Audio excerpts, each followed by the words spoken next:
오늘 아침 묵상 말씀은 사무엘상 4장 전체 말씀인데요. 1절부터 11절까지 읽도록 하겠습니다. 사무엘의 말이 온 이스라엘에게 전파되니라. 이스라엘은 나가서 블레셋 사람들과 싸우려고 에베네셀 곁에 진치고 블레셋 사람들은 아벡에 진쳤더니 블레셋 사람들이 이스라엘에 대하여 전열을 벌이니라. 그들이 싸우다가 이스라엘이 블레셋 사람들 앞에서 패하여 그들에게 전쟁에서 죽임을 당한 군사가 4,000명 가량이라. 백성이 진영으로 돌아오매 이스라엘 장로들이 이르되 여호와께서 어찌하여 우리에게 오늘 블레셋 사람들 앞에 패하게 하셨는고 여호와의 언약궤를 실로에서 우리에게로 가져다가 우리 중에 있게 하여 그곳으로 우리를 우리 원수들의 손에서 구원하게 하지 아니 이에 백성이 실로에 사람을 보내어 그룹 사이에 계신 만군의 여호와의 언약궤를 거기서 가져왔고 엘리의 두 아들 홈니와 비나스는 하나님의 언약궤와 함께 거기에 있었더라. 여호와의 언약궤가 진영에 들어올 때에 온 이스라엘이 큰 소리로 외치매 땅이 울린지라. 블레셋 사람이 그 외치는 소리를 듣고 이르되 히브리 진영에서 큰 소리로 외침은 어찌 됨이냐 하다가 여호와의 궤가 진영에 들어온 줄을 깨달은지라. 블레셋 사람이 두려워하여 이르되 신이 진영에 이르렀도다 하고 또 이르되 우리에게 화로다. 누가 우리를 이 능한 신들의 손에서 건지리요. 그들은 광야에서 여러 가지 재앙으로 애굽인을 친 신들이니라. 너희 블레셋 사람들아 강하게 되며 대장부가 되라. 너희가 히브리 사람의 종이 되기를 그들이 너희의 종이 되었던 것 같이 되지 말고 대장부같이 되어 싸우라 하고 블레셋 사람들이 쳤더니 이스라엘이 패하여 각기 장막으로 도망하였고 살육이 심히 커서 이스라엘 보병에 엎드린 자가 3만 명이었으며 하나님의 궤는 빼앗겼고 엘리의 두 아들 홈니와 비느하스는 죽임을 당했더라. 아멘. 아침 묵상을 들으신 우리 모든 성도님들에게 하나님의 은혜와 평강이 있기를 간절히 소망합니다. 오늘 본문을 보면 블레셋과 이스라엘 사이에서 전쟁이 벌어졌었습니다. 이 전쟁에서 이스라엘은 패하고 4,000여 명의 군사들이 죽임을 당하게 되었죠. 이스라엘은 이 패함의 원인을 어디서 찾았을까요? 이 여호와의 언약궤가 없었기 때문이라고 결론을 내립니다. 이스라엘은 왜 이러한 결론을 내렸을까요? 우리가 하나님의 말씀과 함께 해야 하는데 그러지 못해서 우리가 전쟁에서 진 것이다 이렇게 생각해서 이런 결론을 낸 것일까요? 아닙니다.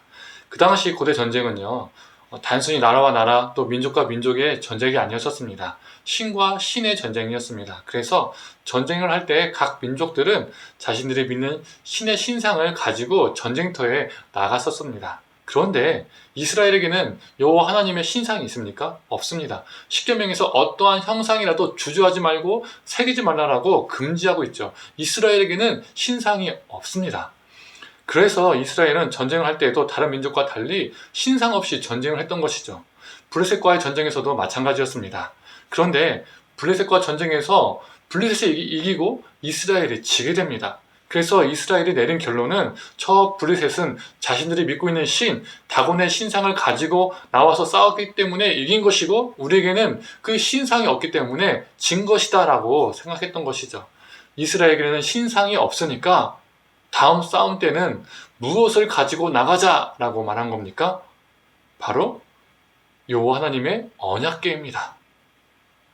언약궤를 가지고 전쟁에 나가면 마치 부적처럼 언약궤가 자신들의 삶을, 자신들의 생명을 지켜주고 보호해주고 또 어떻습니까? 우리가 저 블레셋을 이길 수 있을 것이다 라고 믿었던 것입니다. 이스라엘은 여호와 하나님을 이방신 따위로 전락시키고 말았습니다. 내가 필요할 때 충분히 여기저기서 가지고 다닐 수 있는 존재로 만든 것이죠. 이 사건은 인간 따위가 하나님을 이용하거나 조종하고자 하는 오만함과 교만함을 보여주는 사건입니다. 자신들의 승리를 위해서 하나님을 이용하고자 했던 것이죠. 그런데 이 전투에서 그 다음 전투에서 이번엔 누가 이기나요? 첫 전투 때보다 엄청나게 이스라엘이 대패합니다. 블레셋이 이깁니다. 이번에는 3만 명의 군사가 전사를 했습니다. 그리고 하나님의 말씀이 담긴 언약궤까지 빼앗기게 되었습니다. 결국 이 사건은 우리 인간이 하나님을 이용하거나 조종할 수 없음을 보여줍니다. 오늘 본문의 말씀은 나의 승리를 위해서 하나님의 존재를 이용하는 것, 나의 성공을 위해서 하나님의 말씀을 이용하는 것에 대한 경고의 말씀이 됩니다. 또한 여호와의 언약궤는 하나님의 임재를 의미하는데 하나님의 임재 앞에 두려움 없이 살아가는 이스라엘의 모습을 고발하기도 하고 있습니다. 그렇다면 몇천 년 전 이스라엘만 이러한 모습을 가지고 살아가는 걸까요? 아닙니다. 우리도 마찬가지입니다. 하나님의 말씀에 대한 중함, 하나님의 말씀에 대한 고뇌가 없어지고 우리 눈에 보이는 나의 성공을 위해서, 이 땅에서의 승리를 위해서 우리는 수없이 하나님의 말씀을 이용하며 살고 있는지도 모릅니다. 내가 욕망하는 대로, 내가 원하는 대로 하나님의 말씀을 적용하고 이용하고 있는 것이죠. 하나님을 믿는다고 말하지만 실제로 하나님은 그저 수단에 불과한 존재일 수도 있습니다. 그러나 오늘 본문 4장은 말해줍니다. 엘리도 죽고 홈리와 비느하스도 죽고 언약궤도 빼앗겼습니다. 하나님의 존재를, 하나님의 말씀을 이용해 사는 인생은 종국에는 대패입니다.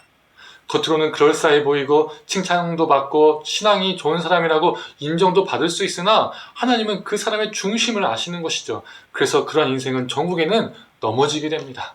사랑하는 성도님들, 우리가 이스라엘과 같이 어리석은 존재가 아닌 하나님의 말씀 앞에 두려움으로 서고 하나님을 나를 위해서 이용하는 자가 아니라 하나님을 위해서 우리가 사용되는 자가 되기를 간절히 원합니다.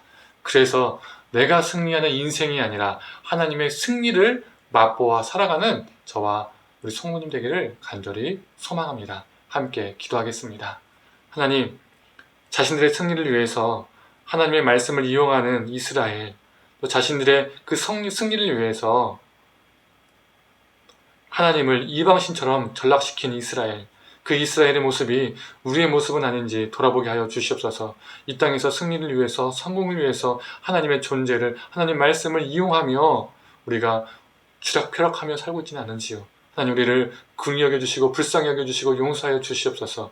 하나님 말씀 앞에 두려움으로 서게 하시고, 하나님, 나를 위해서 하나님을 이용하는 자가 아니라 하나님을 위해서 나를 사용하는 자, 하나님께 사용되는 자, 그러한 존재로 살아가게 하여 주옵소서. 감사드리며 사랑에 많으신 예수님의 이름으로 기도드립니다.